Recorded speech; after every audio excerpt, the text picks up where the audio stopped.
BJP के वर्तमान विधायक उमाकांत सिंह को जिताने के लिए अमित शाह से लेकर प्रधानमंत्री नरेंद्र मोदी तक बेतिया में रैली कर रहे हैं। वहीं मनीष कश्यप ने चनपटिया में जीत दर्ज करने के लिए सितारों की फौज उतार दी है और मनीष कश्यप को जिताने के लिए बड़े बड़े भोजपुरी और बॉलीवुड के सितारे पहुंच रहे हैं मनीष कश्यप के चुनाव प्रचार के लिए। और आखिर पूरा मामला क्या है, पूरा मामला इस 5 से 8 मिनट की रिपोर्ट में हम आपको बताने जा रहे हैं।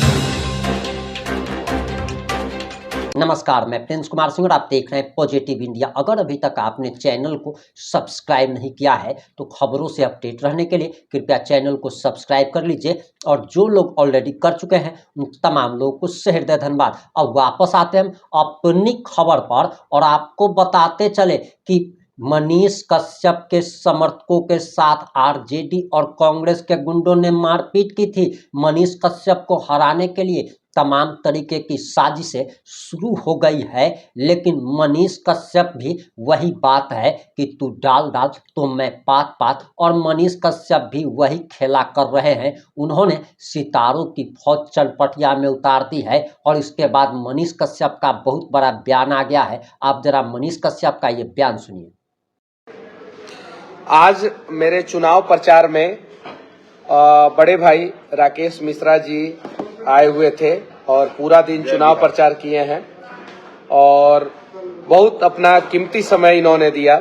और साथ ही साथ भोजपुरी फिल्मों की अदाकारा अपर्णा मलिक जी ये भी आई हुई थी और इन्होंने भी जो है 8-9 घंटा समय दिया। रात में जो है अलग अलग जगहों पे हम लोग गए और उसके पहले जो है हम लोगों ने रोड शो भी किया। तो सबसे पहले मैं राकेश मिश्रा भैया से बोलना चाहता हूं कि कैसा लगा आज का चुनाव प्रचार। मुझे एक दो चीज बहुत पहले तो खूबसूरती का मैं तारीफ कर लूं। मैं तारीफ से शुरू करूंगा क्योंकि मैं चनपटिया विधानसभा में घूम रहा था और मैं आपसे पूछ भी रहा था कि ये जो ईख वगैरह का खेत है, गन्ना का खेत, गन्ना का, और गन्ना का खेत में जो अचानक गाड़ी चलती थी तो हवा बहुत अच्छा आता था। लगता था कि इतना फ्रेश हवा, इतना एकदम माहौल।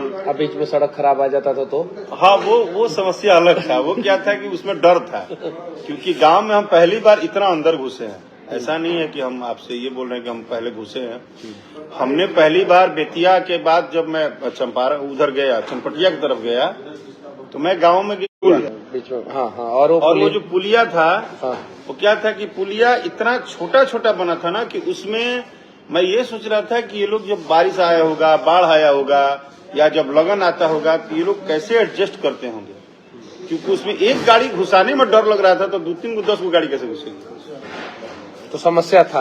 अब अपर्णा आप आई हुई हैं और आपको बहुत परेशानी हुआ पूरा दिन, धूल धक्कड़ ये सारी चीजें। तो अब जरा सोचिए कि जो गरीब लोग हैं, जो गांव में रहते हैं, समस्याओं से ग्रसित रहते हैं, वो कैसे अपने आप को जो है उस माहौल में ढालते होंगे, बताइए। बात ये है ना कि अगर आप कहीं भी जाते हो, विश्व में कहीं भी जाओ, रोड मत बनाओ, धूल उड़ेगा ना। रोड रहेगा तो धूल नहीं उड़ेगा। तो बात ये नहीं है कि हमारे पास कुछ चीज नहीं है, हम उसको बनाते ही नहीं है। बिहार में सबसे बड़ी समस्या जो मैं बचपन से देखती आई हूँ कि हमारे पास फोन है, चलाने नहीं देंगे, उसको लॉक करके रख दो। अगर फोन चला लेगा तो वो अपग्रेडेड हो जाएगा तो उसका दिमाग और विस्तृत हो जाएगा, और विस्तृत हो जाएगा तो वो दिल्ली, बॉम्बे, हर जगह जाकर राज करने लगेगा। अब समझ रहे मैं क्या कह रही हूँ। शिक्षा के लिए ऐसा नहीं कि जमीन नहीं है, स्कूल नहीं बना सकते। स्कूल बनाने के बाद भी अगर उस लेवल के शिक्षकों की कहने के पहले जमाने में भी क्या होता था कि शिक्षक उस तरह के नहीं होते थे जो उस तरह की एजुकेशन लेवल को बच्चों तक पहुंचा पाए। तो ये सब करते करते ना बिहार में लोगों को आदत डाल दी गई कि आपके पास सब कुछ है लेकिन आप उसको यूज नहीं कर सकते हो। आपको इस तरह मजबूर कर दिया जाएगा, आपकी मेंटालिटी ऐसी बना दी जाएगी। मुझे पता है कि लोग समझ रहे हैं कि मैं क्या बोलने की कोशिश कर रही हूँ कि हम डिजर्व करते हैं नालंदा, लेकिन हमें बोला जाता है कि अरे ठीक है, हिंदी मीडियम में टूटा टाटा तुम पढ़ लिए हो ना, काफी है।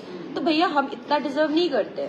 मैं भी बिहार की लड़की हूँ, मैंने भी, मेरे कॉलेज से 2 लोगों का सिलेक्शन हुआ था और मैंने IIT के लैब में पढ़ाई की, तो उतनी कुब्बत मैंने रखी कि मैंने IIT से पढ़ाई करने के बाद अपनी फुल फ्लेजेस अपने सारी चीजों को छोड़ के, जॉब वॉब छोड़ के मैं इंडस्ट्री में आके हीरोइन बन गई। अब मेरा मन किया कि Bihar elections is the right time कि जहाँ पे जनसुराज ने मुद्दों को उठाया है, आपने हमेशा से मुद्दों को उठाया है, जो एक्चुअल मुद्दा है शिक्षा का, शिक्षा विहीन किया जा रहा है अब लोगों को, तो वो उस बारे में बात कर रहे हैं। जो बाकी बातें होती है ना, जो मेरे समझ से परे है एक्चुअली, हिंदू मुस्लिम को लड़ाना और फिर उसी के बारे में बात करना, फिर बच्चों को रोड पे झंडा लेके दौड़ा देना, तो मुझे लगता है कि पता नहीं कितने लोग इससे असहमत होंगे या नहीं होंगे, बट वो अगर चाहे, हमारे जो आदरणीय नेता जो हैं, जो हमारे बड़े बड़े नेता मंत्री हैं, वो चाहे तो हिंदू मुस्लिम को आपस में प्रेम करना सिखाकर बिहार को बहुत सुनहरा बना सकते हैं, बट वो करते नहीं है। वो, उनको पता है कि बिहार पढ़ लेगा या सब एक हो जाएंगे तो फिर उनकी रोटी नहीं सेकी जा पाएगी।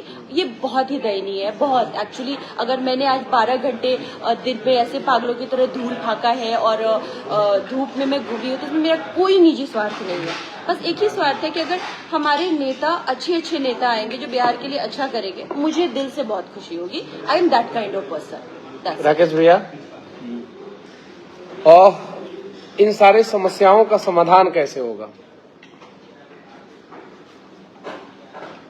मिठाई खा के, हाँ?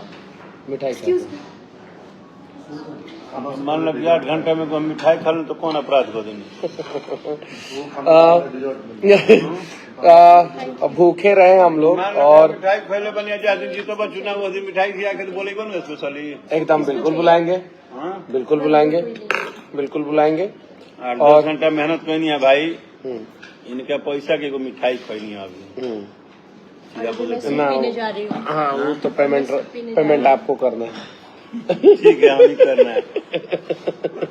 समाधान ये है, किसी भी क्षेत्र का समाधान ना 2 ही लोग करते हैं। जनता जिसे चुनती है सोच समझ के चुनती है, और जिसको चुनती है वो सोच समझ के जनता से बात करता है, क्योंकि ये लोकतंत्र का सबसे खूबसूरत पल होता है जब जनता किसी को 5 साल के लिए 5 मिनट में चुन के भेजती है। 5 मिनट में चुनती है, वो जाती है, वोट मारती है, 5 मिनट में एक वोट उसको मिलता है मारने के लिए।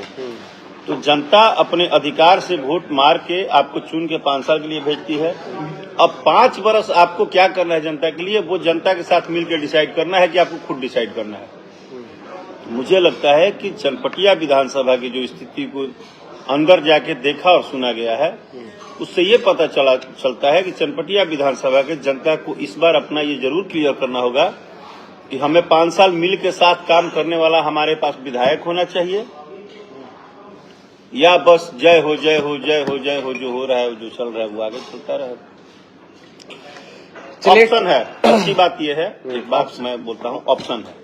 चलिए ठीक है, अच्छा लगा, और मैं इन दोनों को धन्यवाद देना चाहता हूं कि दोनों लोग आए और समय दिए, कीमती समय दिए, और अब मेरे से कोई पैसा वैसा का डिमांड नहीं किए, मेरे से कोई पैसा नहीं लिए, ये सारी चीजें हैं और मदद करने के लिए आए हैं। इन लोगों को भी उम्मीद है कि मनीष अच्छा काम करेगा, और इन लोगों को तहे दिल से धन्यवाद, दोनों लोगों को, अपर्णा जी को भी और राकेश मिश्रा भैया को भी तहे दिल से धन्यवाद। जिस तरह के वादे मनीष कश्यप जी जैसे नेता तो कम, इनमें मुझे बेटा ज्यादा दिख रहा था, और मैंने जनसुराज के जितने भी नेताओं का प्रमोशन किया है उन सब में मुझे बेटा ही दिख रहा था।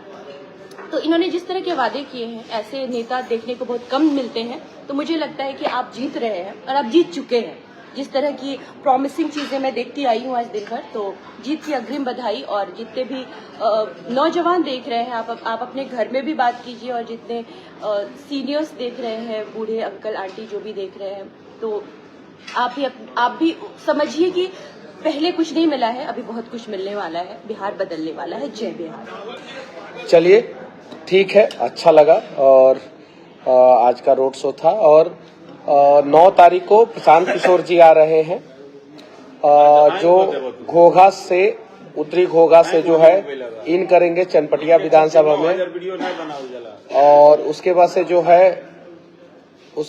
है घोगा चौक होते हुए जो है टिकुलिया, चनपटिया पूरा बाजार, फिर कैथवलिया, महाना, चूहड़ी होते हुए जो है वो शनिचरी निकल जाएंगे। ये तो नाम प्रशांत बड़ा किशोर जी डिफरेंट का है, कौन सा चिहुड़ी है? चूहड़ी चूहड़ी। हाँ, प्रशांत किशोर जी का जो है 9 तारीख को हम लोग जो है स्वागत करेंगे और 11 तारीख को चुनाव है, तो उम्मीद है कि आप सभी जो है जनसुराज स्कूल का बस्ता पे बटन दबाएंगे। आपकी क्या प्रतिक्रिया है? अपनी प्रतिक्रिया जरूर दीजिएगा। क्या आपको लगता है कि मनीष कश्यप चनपटिया से जीत दर्ज कर पाएंगे? अपनी प्रतिक्रिया कमेंट बॉक्स में लिखना ना भूलें। जुड़े रहे हमारे साथ। जय हिंद, जय भारत।